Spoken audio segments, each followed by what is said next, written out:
We'll guide you through how to make gradient button in Figma. Quick disclaimer, you need to follow this guide carefully, because skipping a step will affect your final result.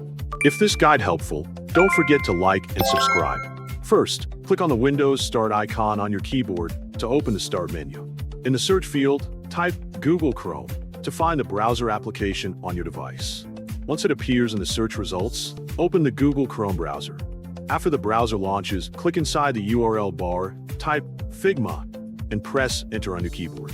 From the search results, select the official Figma website and wait for it to load. Before continuing, verify that you're already signed into your Figma account so you can access your files and projects.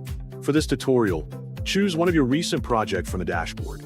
After selecting the project, the edit page of your project will open, displaying the canvas and all available layers. Next, locate the text layer that you want to turn into a button and select it by clicking on it. With the text layer selected, press Shift+A on your keyboard. This shortcut automatically adds auto layout to the selected text and places it inside a frame, creating the foundation of a button component. Once the auto layout frame is created, move your cursor to the right side Properties panel and make sure the Design tab is active. In the Design tab, locate the padding settings associated with the auto layout frame.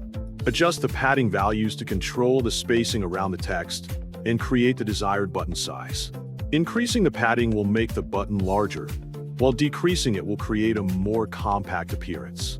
After adjusting the padding, scroll down and find the Fill property in the Design panel, then click it to add a background color to the button. Next, tap on the color square located underneath the Fill property to open the Color Options menu.